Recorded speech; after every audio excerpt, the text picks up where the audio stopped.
शारदा ने बहू हीना की बेटी की तरह सेवा की। यह उसकी सेवा का ही फल था कि मानसिक रूप से अस्वस्थ हीना धीरे धीरे ठीक होने लगी और शारदा के करीब आने लगी। यहाँ तक कि उसने अपने अतीत के काले पन्नों को भी उनके सामने खोल कर रख दिया था। रूबी ताई ने जैसे ही बताया कि हीना छत पर रेलिंग पकड़े खड़ी है तो घर में हलचल सी मच गई। अरे वह छत पर कैसे खड़ी है? उसे तीसरे माले पर किसने जाने दिया? शारदा घबरा उठी। उसे वो बच्चा होने वाला है। ऐसी हालत में उसे छत पर नहीं जाना चाहिए। आदित्य चाय का कप छोड़कर तुरंत सीढ़ियों की तरफ दौड़ा और हीना को सहारा देकर नीचे ले आया। फिर कमरे में ले जाकर उसे बिस्तर पर लिटा दिया। हीना अब भी न जाने कहाँ खोई थी, न जाने किस सोच में डूबी हुई थी। हीना का जीवन एक सपना जैसा ही बना हुआ था।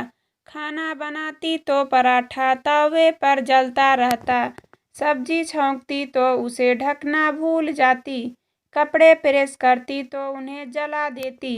हीना जब बहू के रूप में घर में आई थी तो परिवार व बाहर के लोग उसकी खूबसूरती देखकर मुग्ध हो उठे थे। उसके गोरे चेहरे पर जो लवण था किसी की नज़रों को हटने ही नहीं देता था। कोई उसकी नासिका को देखता तो कोई उसकी बड़ी बड़ी आँखों को, किसी को उसकी दांतों की पंक्तियाँ आकर्षित करती थी तो किसी को उसके लंबा कद और सुडौल काया, सांवला सा धार शुक्ल सूरत का आदित्य हीना के सामने बौना नजर आता। शारदा गर्व से कहती, वर्षों खोजने पर की पूरी मिल पाई है। दहेज ना मिला तो ना सही, पर बहू तो ऐसी मिली है जिसके अंगे इंद्र की अप्सरा भी पानी भरने लगी। धीरे धीरे घर के लोगों के सामने हीना के जीवन का दूसरा पहलू भी उजागर होने लगा था। उसका ना किसी से बोलना, ना हंसना, ना कहीं जाने का उत्साह दिखाना और ना ही किसी प्रकार की कोई इच्छा या अनिच्छा। बहू, तुमने आज स्नान क्यों नहीं किया? उल्टे कपड़े पहन लिए, बिस्तर की चादर की सिलवटें भी ठीक नहीं की, जूठे गिलास मेज पर पड़े हैं। शारदा को टोकना पड़ता। फिर हीना की उल्टी सीधी विचित्र हरकतें देखकर घर के सभी लोग टोकने लगे, पर हीना न जाने कहाँ खोई रहती, न सुनती, न समझती, न किसी के टोकने का बुरा मानती। एक दिन हीना ने प्रेस करते समय आदित्य की नई शर्ट जला दी तो क्रोध से भड़क उठा। माया पगली, तुमने मेरे गले से बांध दी है। इसे ना कुछ समझ है, ना कुछ करना आता है। उस दिन सभी ने हीना को खूब डांटा, पर वह पत्थर बनी रही। शारदा दुखी होकर बोली, हीना तुम कुछ बोलती क्यों नहीं? घर का काम करना नहीं आता तो सीखने का प्रयास करो। रूबी ने पूछो, मुझसे पूछो, पर जब तुम बोलोगी नहीं तो हम तुम्हें कैसे समझा पाएंगे? एक दिन हीना ने अपनी साड़ी के आंचल में आग लगा ली तो घर के लोग उसके रसोई में जाने से भी डरने लगे। हीना आग कैसे लगी थी? माँ जी, मैं आंचल से पकड़कर कड़ाही उतार रही थी। कड़ाही उतारने के लिए सणसी थी, तौलिया था, उनका इस्तेमाल क्यों नहीं किया था? शारदा क्रोध से भर उठी। जानती हो तुम कितनी बड़ी गलती कर रही थी? इसका दुष्परिणाम सोचा था क्या? तुम्हारी साड़ी आग पकड़ लेती, तब तुम जल जाती और तुम्हारी इस गलती की सजा हम सबको भोगना पड़ती। आदित्य हीना को मनोचिकित्सक को दिखाने ले गया तो पता लगा कि हीना डिप्रेशन की शिकार थी। उसे यह बीमारी कई साल पुरानी थी।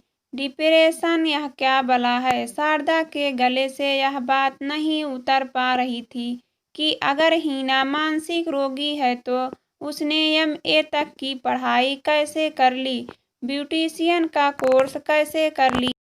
हो सकता है हीना पढ़ाई पूरी करने के बाद डिप्रेशन की शिकार बनी हो। आदित्य ने फोन करके अपने सास ससुर से जानकारी हासिल करनी चाहिए तो उन्होंने अभिज्ञता जाहिर कर दी। शारदा परेशान हो उठी। लड़की वाले साफ साफ तो कुछ बताते ही नहीं कि उनकी बेटी को कौन सी बीमारी है, और कुछ हो जाए तो सारा दोष लड़के वालों के सिर मढ़कर अपने आप को साफ बचा लेते हैं। माँ, इस पागल के साथ जीवन गुजारने से तो अच्छा है कि मैं इसे तलाक दे दूं। आदित्य ने अपने मन की बात जाहिर कर दी। घर के दूसरे लोगों ने आदित्य का समर्थन किया। घर में हीना को हमेशा के लिए मायके भेजने की बातें अभी चल रही थी कि एक दिन उसे जोरों से उल्टियां शुरू हो गई। डॉक्टर के यहाँ ले जाने पर पता चला कि वह मां बनने वाली है। यह पागल हमेशा को गले से बांध जाए, इससे तो अच्छा है कि इसका ऑपरेशन करा दिया जाए। आदित्य आक्रोश से उबल रहा था। शारदा का विरोध घर के लोगों की तेज आवाज में दबकर रह गया। आदित्य हीना को डॉक्टर के यहाँ ले गया, पर ऑपरेशन नहीं हो पाया क्योंकि समय अधिक गुजर चुका था। घर में सिर्फ शारदा ही खुश थी। सबसे कह रही थी बच्चा हो जाने के बाद हीना का डिप्रेशन अपने आप दूर हो जाएगा। मैं अपनी बहू को बेटी के समान प्यार दूंगी। हीना ने बड़ी बेटी की कमी दूर कर दी। बहू के रूप में मुझे बेटी मिली है। अब शारदा सभी प्रकार से हीना का ध्यान रखने लगी। हीना की सभी प्रकार की चिकित्सा भी चल रही थी, लेकिन हीना वैसे की वैसे ही थी। नींद की गोलियों के प्रभाव से वह घंटों तक सोई रहती, परंतु उसके क्रियाकलाप पहले जैसे ही थे। अगर बच्चे पर भीमा का असर पड़ गया तो क्या होगा? आदित्य का मन संशय में भर उठता। तू क्यों उल्टी सीधी बातें बोलता रहता है? शारदा बेटे को समझाती क्यों? तुझे अपने खून पर विश्वास नहीं है क्या? तेरा बेटा पागल हो सकता है। माँ, मैं कैसे भूल जाऊं कि हीना मानसिक रोगी है। बेटा, जरूर इसके दिल को कोई सदमा लगा होगा। वक्त का मरहम इसके जख्म भर देगा, देख लेना। यह बिल्कुल ठीक हो जाएगी। तो करो ना ठीक। आदित्य व्यंग कसता। आखिर कब तक ठीक होगी? या कुछ मियाद भी तो होगी। तू देखता रहा, एक दिन सब कुछ ठीक हो जाएगा। पहले घर में बच्चे के रूप में खुशियां तो आने दे।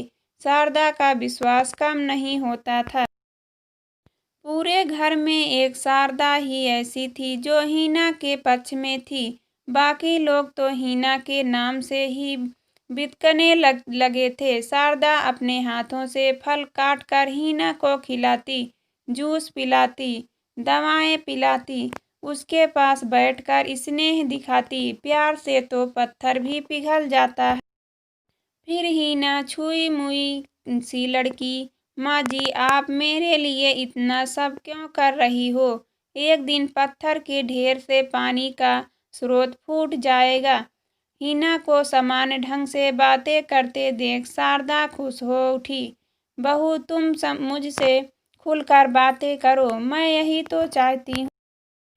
हीना उठकर बैठ गई। मैं अपनी जिम्मेदारियां ठीक से नहीं निभा पा रही हूँ। तुम माँ बनने वाली हो। ऐसी हालत में कोई भी औरत काम नहीं कर सकती। सभी को आराम चाहिए। फिर मैं हूँ ना, मैं तुम्हारे बच्चों को नहलाऊंगी, मालिश करूंगी, उसके लिए छोटे छोटे कपड़े सिलूंगी। हीना अपने पेट में पलते नवजात शिशु की हलचल को महसूस करके सपनों में खो जाती और कभी शारदा से बच्चे के बारे में तरह तरह के प्रश्न पूछती रहती। हीना, ठीक हो रही हो? देखो, मैं कहती थी ना। शारदा उत्साह से भरी हुई सबसे कहती रहती। आदित्य भी अब कुछ राहत महसूस कर रहा था और हीना के पास बैठकर प्यार जताता रहता। एक शाम आदित्य हीना के लिए जामुन खरीद कर लाया तो शारदा का ध्यान जामुन वाले कागज के लिफाफे की तरफ आकर्षित हुआ। देखो, इस कागज पर बनी तस्वीर हीना के कितनी मिलती जुलती है। आदित्य के अलावा घर के अन्य लोग भी उस तस्वीर की तरफ आकर्षित हुए। हाँ, सचमुच यह तो दूसरी हीना लग रही है, जैसे हीना की ही जुड़वा बहन हो। क्यों हीना, तुम भी तो कुछ बोलो। हीना का चेहरा उदास हो उठा, उसकी आंखें डबडबा आई। हाँ, यह मेरी ही तस्वीर है। तुम्हारे घर के लोग आश्चर्य से भर उठे। मैंने कुछ समय मॉडलिंग की थी। पैसा और शौक पूरा करने के लिए यह काम मुझे बुरा नहीं लगा था, पर आप लोग मेरी इस गलती को माफ़ कर देना। तुमने मॉडलिंग की पर मेडल पेपर आसान तो नहीं है। मैं अपने कॉलेज के ब्यूटी कांटेस्ट के प्रथम चुनी गई थी। फिर क्या? शारदा ने उसका उत्साह बढ़ाया। बहू, तुम ब्यूटी क्वीन चुनी गई, यह बात तो हम सबके लिए गर्व की है, न कि छिपाने की। फिर इस कंपनी वालों ने खुद ही मुझके कास्टेड करके मुझे अपनी वस्तुओं के विज्ञापनों में लिया था। इतना बताने के बाद हीना हिचकियां भर कर रोने लगी। काफी देर बाद वह शांत हुई तो बोली, मुझे एक फिल्म में यह अभिनेत्री की भूमिका भी मिली थी, पर मेरे पिताजी व ताऊ जी को भी यह सब पसंद नहीं आया। अब हीना की बिगड़ी मानसिकता का रहस्य शारदा के सामने आने लगा था। हीना ने बताया कि उसकी रूढ़िवादी घर वालों ने न सिर्फ उसे घर में बंद रखा, बल्कि कई बार उसे मारा पीटा भी गया और उसके फोन सुनने पर भी पाबंदी लगा दी गई थी। शारदा के मन में हीना के प्रति वात्सल्य उमड़ पड़ा था। हीना के मॉडलिंग की बात खुल जाने से उसके मन का बोझ हल्का हो गया था। वह बोली, माँ जी, मुझे डर था कि आप लोग यह सब कुछ जानकर मुझे गलत समझने लगेंगे। ऐसा क्यों सोचा तुमने? लोग मॉडलिंग के पेश को अच्छी नज़र से नहीं देखते और ऐसी लड़की को चरित्रहीन समझने लगते हैं। फिर उस लड़की का नाम कई पुरुषों के साथ जोड़ दिया जाता। मेरे साथ भी यही हुआ था बेटी। सभी लोग एक जैसा नहीं हुआ करते। आजकल तुम खुश रहा करो। खुश रहोगी तो तुम्हारा बच्चा भी खूबसूरत व निरोग पैदा होगा। शारदा का स्नेह पाकर हीना अपने को धन्य समझने लगी कि आज के समय में माँ की तरह ध्यान रखने वाली सास भी है। वरना उसने तो सास के बारे में कुछ और ही सुन रखा था। नियत समय पर हीना ने एक अस्वस्थ बेटे को जन्म दिया तो घर में खुशियों की शहनाई गूंज उठी। हीना बेटे की किलकिलारियों में खो गई। पूरे दिन बच्चे के इतने काम थे कि उसके अलावा और कुछ सोचने की उसे फुर्सत ही नहीं थी। एक दिन शारदा की इस बात ने घर में विस्फोट जैसा वातावरण बना दिया कि हीना धारावाहिक में काम करेगी। पारस मेरी सहेली के प्रति है और वह एक परम प्रवाहिक धारावाहिक बना रहे हैं। उन्होंने हीना को कई बार देखा है और मेरे सामने प्रस्ताव रखा है कि आदर्श बहू की भूमिका वह हीना को देना चाहते हैं। माँ, तुम यह क्या कह रही हो? हीना को धारावाहिक में काम दिलवाओगी? वह कहावत भूल गई कि औरत को घूंटे से बांध कर रखना चाहिए। एक बार औरत के कदम घर से बाहर निकल जाए तो घर में लौटना कठिन रहता है। आदित्य आक्रोश से उबल रहा था। शारदा भी क्रोध से भर उठी। क्या मैं औरत नहीं हूँ? पति के मरने के बाद मैंने घर से बाहर जाकर सैकड़ों जिम्मेदारियां पूरी की है। माँ बनकर तुम्हें जन्म दिया और बाप बनकर पाला है। सैकड़ों कष्ट झेले, पैसा कमाने की छोटी छोटी नौकरियां की, कठिन परिश्रम किया, तो क्या मैंने अपना घर उजाड़ दिया? पुरुष तो सभी जगहों पर होते हैं। रूबी ताई भी तो दफ्तर में नौकरी कर रही है। क्या उसने अपना घर उजाड़ लिया है? फिर हीना के बारे में ही क्यों जा रहा था? अगर तुम हीना को घूंटे से बांधना चाहते हो तो पहले मुझे बांधो, रूबी को बांधो। हीना का यही दोष है, न कि वह सामान्य से कुछ अधिक ही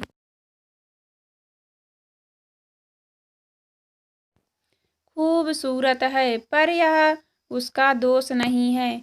अरे कोई खूबसूरत चीज है तो लोगों की नजरें उस तरफ उठेगी। शारदा की तर्कों से आगे सभी की जुबान पर ताले लग गए थे। हीना शारदा की गोद में मुंह छिपाकर रो रही थी। फिर अपने आंसुओं को पोंछकर बोली, माँ तुम सचमुच मेरे लिए मेरा आदर्श ही नहीं बल्कि मैं भी हूँ। एक दिन जब हीना का धारावाहिक टेलीविजन पर प्रसारित हुआ तो उसके अभिनय की भी सभी ने तारीफ की और बधाइयाँ मिलने लगी। हीना उत्तर देती, बधाई की पात्र तो मेरी सास है। उन्होंने भी मुझे डिप्रेशन से मुक्त दिलाई और एक नया सम्मान से